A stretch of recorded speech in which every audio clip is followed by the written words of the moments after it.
PAI dalam paradigma pendidikan inklusif.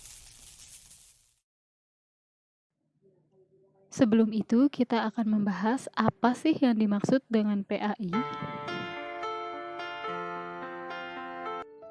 PAI merupakan singkatan dari Pendidikan Agama Islam, yang mana PAI ini adalah suatu program pendidikan yang menanamkan nilai-nilai ajaran Islam melalui proses pembelajaran yang dikemas dalam suatu mata pelajaran yang diberi nama Pendidikan Agama Islam atau PAI, baik di sekolah umum maupun di sekolah di bawah naungan Kementerian Agama.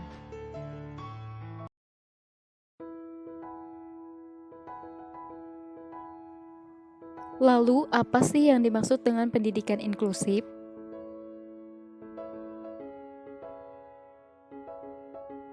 Pendidikan inklusi adalah sebuah pelayanan pendidikan bagi peserta didik yang mempunyai kebutuhan pendidikan khusus di sekolah reguler, seperti SD, SMP, SMU, dan SMK, yang tergolong luar biasa baik dalam artian kelainan, lamban belajar, maupun berkesulitan belajar lainnya. Yang dimaksud pendidikan inklusi di sini adalah pendidikan yang mengakomodir anak berkebutuhan khusus atau ABK, yakni anak yang memiliki kelainan, ketunaan, atau hambatan dalam melakukan proses pembelajaran, serta anak yang memiliki kelebihan, kecepatan tinggi, atau keunggulan dalam melakukan proses pembelajaran. Inklusi dapat berarti penerimaan anak-anak yang memiliki hambatan ke dalam kurikulum, lingkungan, interaksi sosial, dan konsep diri atau visi misi sekolah.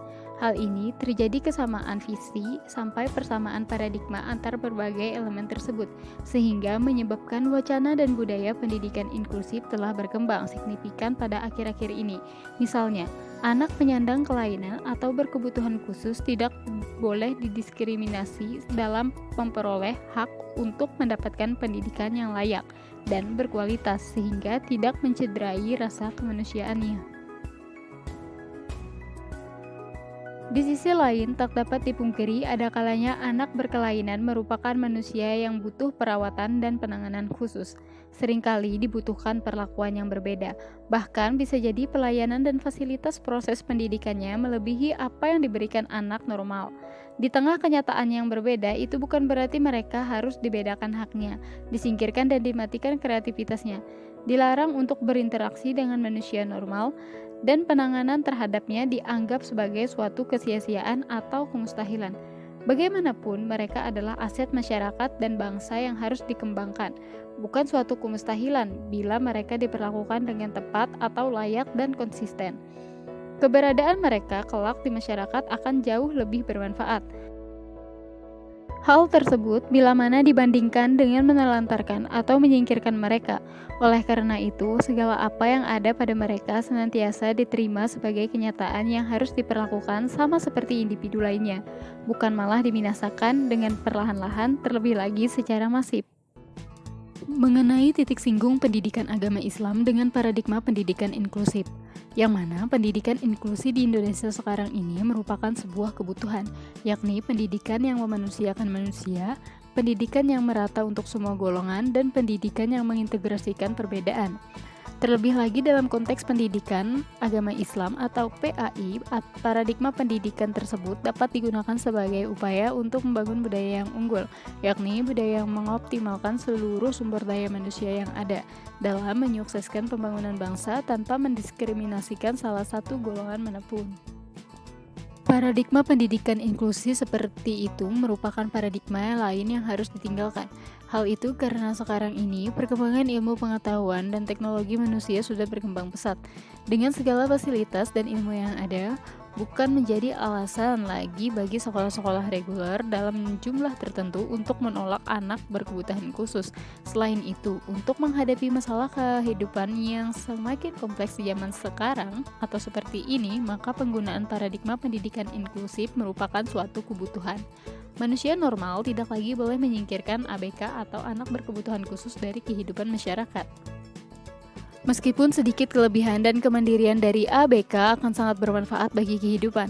Dengan falsafah bahwasanya pendidikan inklusi ingin membentuk masyarakat beragam yang saling membantu dan mengasihi satu sama lain tanpa harus meremehkan kemampuan satu sama lain. Harapan selanjutnya ialah pendidikan tanpa diskriminasi dan pendidikan untuk semua yang bisa terselenggara secara optimal.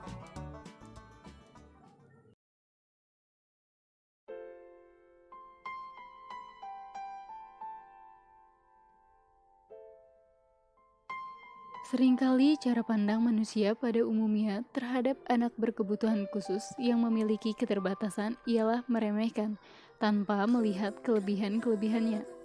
Bahkan tidak segan untuk menjudgment mereka sebagai individu yang tidak mampu berbuat sesuatu. Sehingga untuk membutuhkan bantuan orang lain sekalipun itu untuk memenuhi kebutuhannya sendiri. Sebaliknya, untuk anak berkebutuhan khusus yang memiliki bakat istimewa, mereka akan memuja-mujanya tanpa melihat sisi-sisi kelemahan-kelemahannya.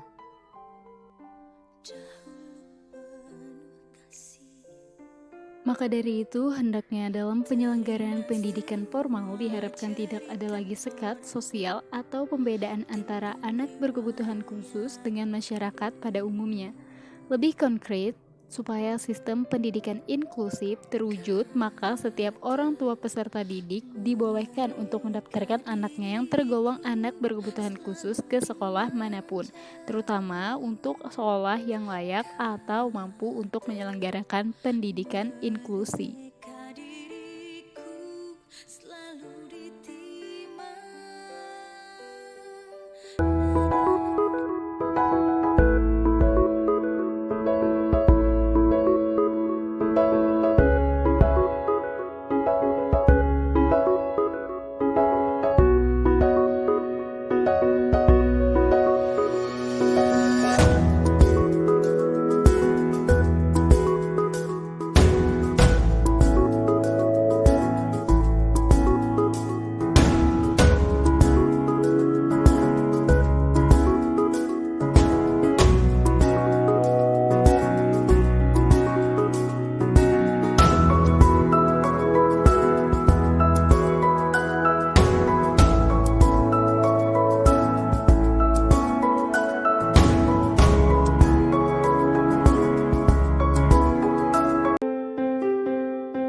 Dari pembahasan kali ini, kita dapat simpulkan bahwasanya pembelajaran PAI dilakukan tidak hanya untuk memenuhi tuntunan moralitas dan ritualitas. Lebih dari itu, pembelajaran PAI merupakan penanaman nilai-nilai PAI secara universal. Dengan demikian, tujuan PAI bukan hanya dalam misi mencerdaskan peserta didik secara IQ. PAI juga hendak ingin memposisikan semua peserta didik secara adil dan setara. Itu artinya peserta didik tidak hanya diarahkan untuk memahami bahkan menjadi ahli ilmu agama secara teoritis, tetapi juga dipraktikkan dalam kehidupan nyata di lembaga pendidikan yang inklusif. Dengan kata lain, PAI sesungguhnya tidak hanya tertuju pada hasil, tetapi juga mementingkan proses yang tepat, yakni salah satunya bagaimana supaya proses kegiatan PAI tidak melakukan pendiskriminasi terhadap sebagian peserta didik.